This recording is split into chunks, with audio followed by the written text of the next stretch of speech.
care how long you've been at work. I need to do my review. I need the chair. Can you move, please?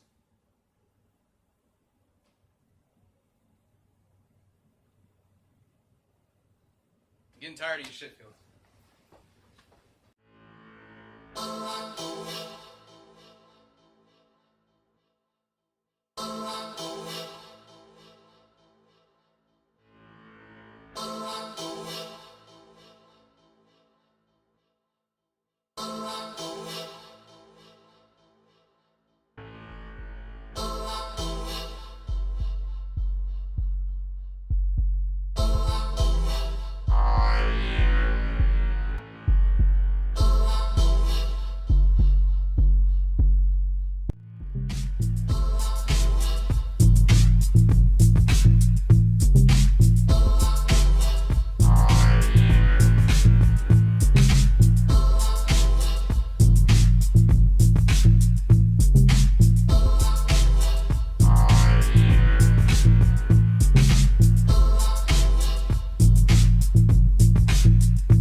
Question. What's with all the fuss over this guy anyway? I mean, sure, his inception was something revolutionary for its time. Yes, he's respected by the comic book community, and yes, his film is being tracked at this point as possibly being one of the highest grossing superhero films of all time. How dare you all forget the one I say paved the way for all of these live action heroes of color, or as I like to refer to it now, T'Chocolate Crusaders. The one that caught the eye of audiences of every color when he made his big leap onto the, not Luke Cage, big screen to, not Black Lightning? How could it be Black Lightning? No, not Blank Man. I love him, but no. Meteor Man? Close, but I'll save that for another time. Ghetto Man. No. I'm talking, of course, about the 1994 made-for-TV movie, M.A.N.T.I.S. M.A.N.T.I.S was created and developed by Evil Dead creator and Spider-Man director Sam Raimi. The series had a number of writers, but the 2-hour movie pilot that we're covering today is written by Sam Hamm. Sound familiar? You may remember his name from these opening credits.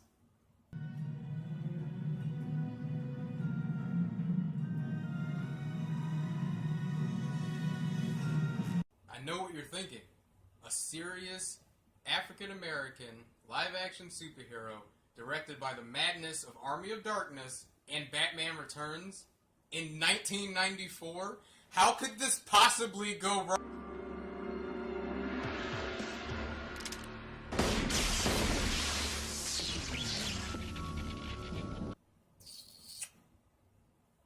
We begin with a robbery that is quickly thwarted by our hero. Let's go, JB! Come on! JB?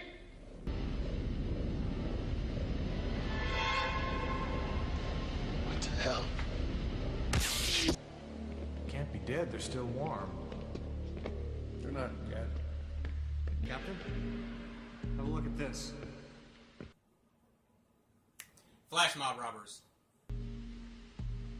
Dear God, he put himself in that man's mouth. You starting to see pictures, ain't you? Yo, boy. Black dude, dingus in his mouth. Election 94 continues as special correspondent. Hey, look, it's Tony Stark's sleazy police chief Uncle Frank. Frank Stark. This universe just gets bigger and bigger. Plan to deal with a gang problem. My opponent is trying to 68, 69, initiate a 70 dialogue with the o'clock. gang. Wait a minute. Cheap. Meanwhile, at the morgue. Exit above the fontanelle. Official cause of death? Big damn hole in the head. Man, I'm starved. I like Dr. Smitty. Postmortem lividity in the buttocks and feet. I think he died sitting up. I think he was tied to a chair. The fact that he's young and black doesn't make him a junkie. If he wasn't in here, he'd be out on the street killing somebody else. Now forget about it. I've been in this office 35 years. I don't need some affirmative action hire telling me my job. I don't like Dr. Smitty. Anyway, this is Amy Ellis and her reporter friend, Yuri Barnes. Already clamping down. He's got this paramilitary goon squad. Wait a minute. You're not messing with me, are you? No. I mean, if you knew about this, you'd tell me, wouldn't you? Yes. Good. Well, I mean, maybe. Next, want to finish this price? No. What? Waitress, can I get my check, please? Yes, sir. Oh, good. And apparently he's schizophrenic. Makes you think Oh I'm gonna yeah, tell and you. Yuri has a slight crush on Amy. Thanks for the soda. Sure. Let's do it again sometime. It's not soda. It's coffee. It will always be coffee. How else are people supposed to know you were knocking boots? Uh-oh. Looks like something fishy is going down in Ocean City.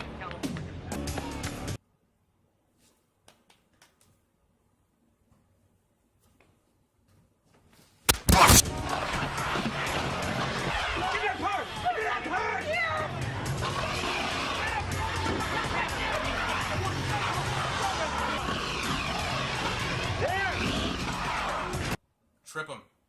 Trip him. Trip him, goddammit!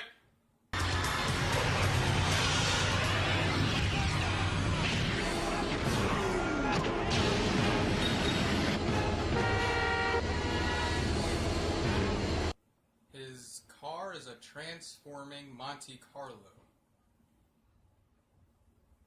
I think this is one of those rare occasions where stereotyping works in our favor.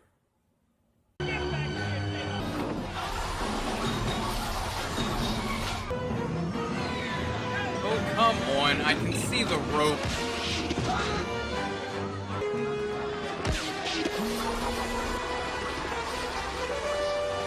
Well, this was a made-for-TV movie.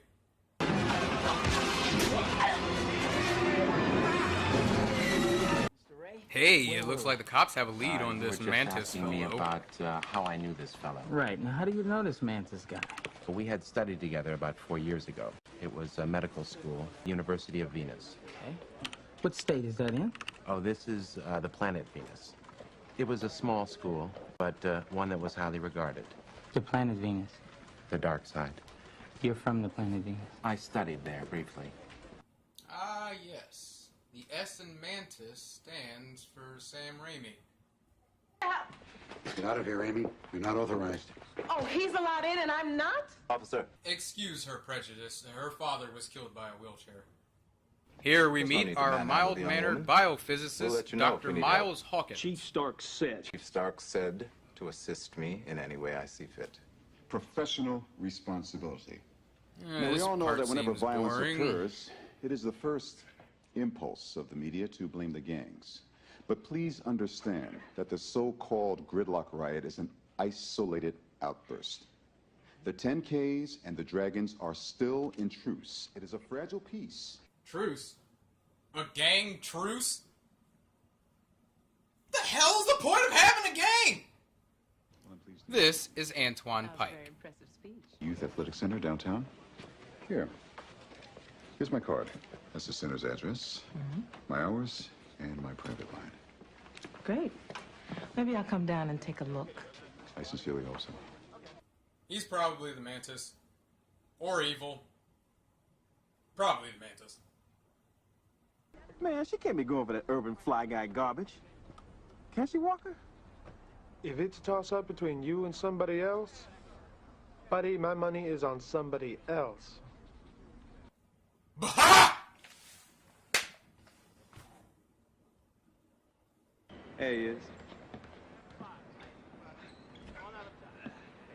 Take him down low. Take him down low.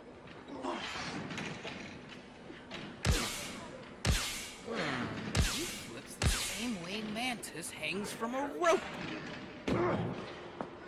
Antoine. Bitch, what took you? You know how long I was flipping? Mr. Pike here helped set up a youth center to help support the neighborhood kids and keep the gang truce intact.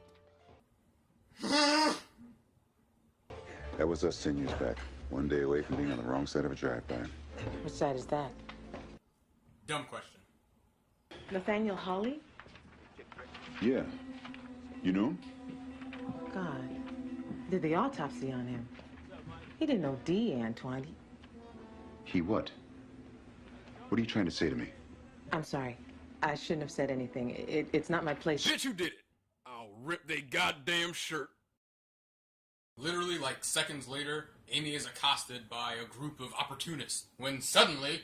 Dynamite! Dynamite! Dynamite! Dynamite! Wow. He fights just like the mantis hangs from a rope. Anyway, back with Yuri's crazy ass. Mantis uses to paralyze his victims. So they can synthesize the formula themselves, maybe even improve it. Ooh, maybe they'll come up with an extra crispy version. Racist!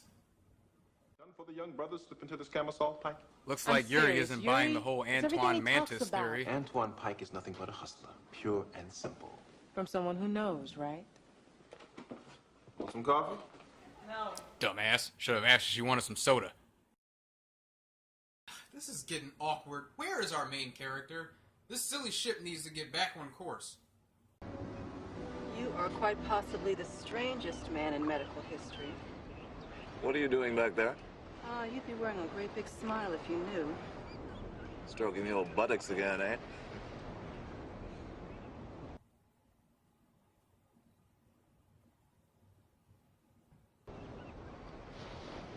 Miles, I want you to fly to Johns Hopkins for an EEG and an MRI.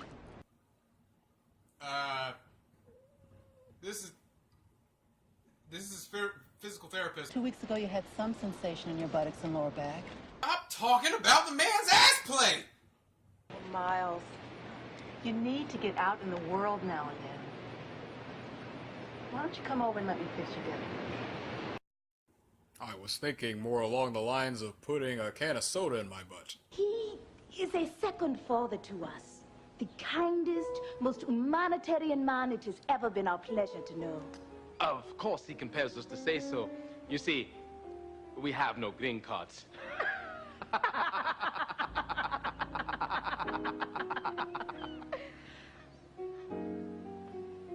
like to award this scene for being the most awkward thing in the pilot.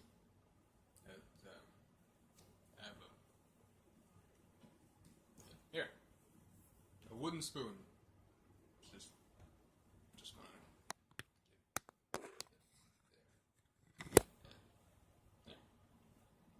Can I help you? Was that Duke Ellington on the... Thelonious Monk. Though I do admire Ellington. He wrote one of my favorite songs. Which one is that? Don't get around much anymore. Well, Doctor.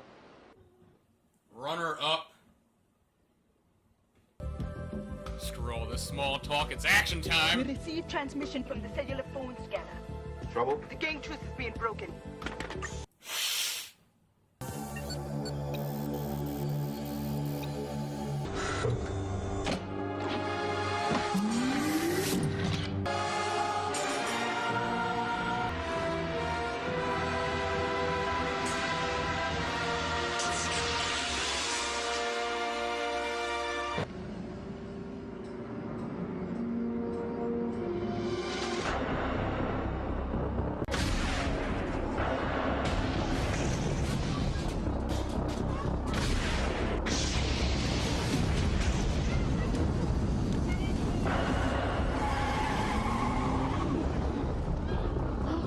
Holy shit! A bazooka drive-by? You think Sam Raimi think Don't Be a Menace was an actual, like, black drama? Look out, homeboys! Mantis on your ass!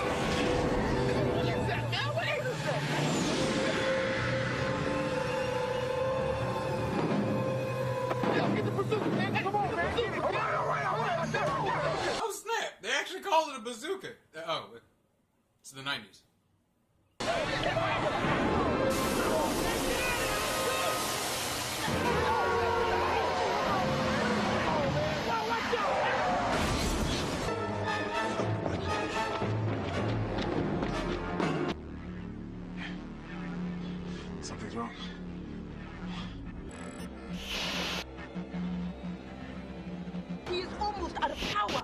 He's not receiving our transmission.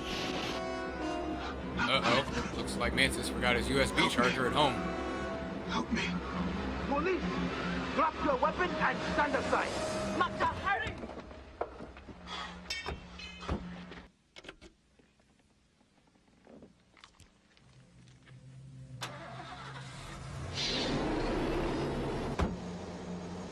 Juice me up, and I'll meet you back at the Seapod. This is no time for butt soda. The truce has been broken!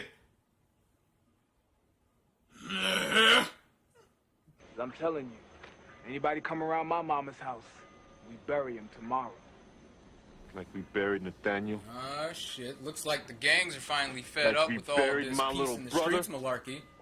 We gonna settle this, kid. We gonna settle this right here and now. Well, come on. Time for some old school. Oh god damn it, 90s.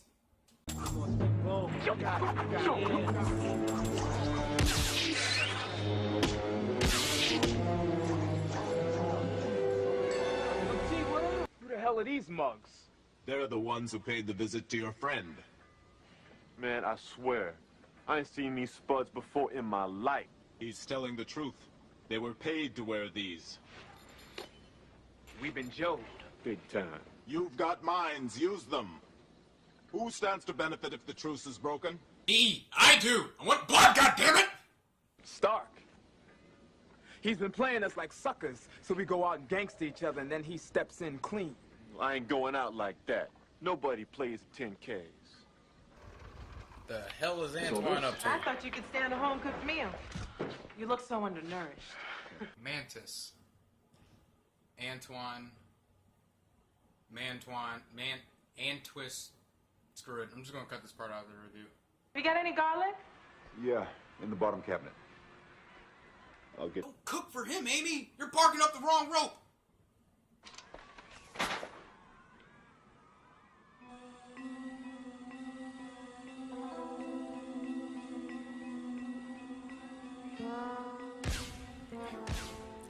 After she puts the pieces together that Antoine has been juicing, or killing children, he takes her to the roof, where Mantis swoops in and saves the... Wouldn't that have made her an easier...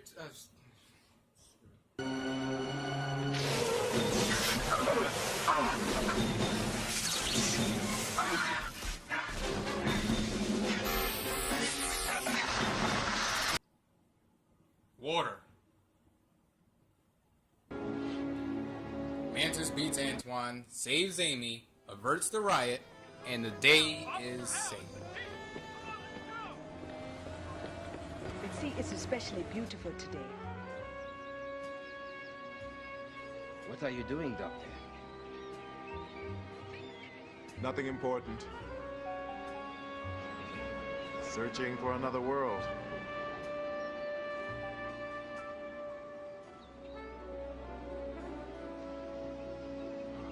Man, that was actually a pretty good attempt at a superhero. Viewers called out the network for introducing more white characters to gain more viewership, and as the series progressed, it left the gritty inner-city tone it had established for more fantasy-based stories. Some called this racism, others called this trying to stay afloat. The show was eventually canceled. It ended with Mantis traveling into an alternate future, but dying in the present. Friday on Fox's High Voltage Double Feature, Mantis crash lands in the year 2026, and the only thing more terrifying than the future is the evil he must fight there. Mantis. I think it was supposed to be open-ended just in case they were able to pick the show back up, but never did. I remembered when they were advertising this pilot on Fox, and I remember when me and my family all watched it, and afterwards we all thought it was pretty cheesy, but we did think that the idea of an African-American biophysicist that was crippled and rich was a superhero that cleaned up the streets and gang violence. This is a pretty cool concept, but I guess it was a sign of the times that people just weren't ready for it. What a difference a couple of decades made. May I ask a rude question? Who the hell are you? Just one man trying to help.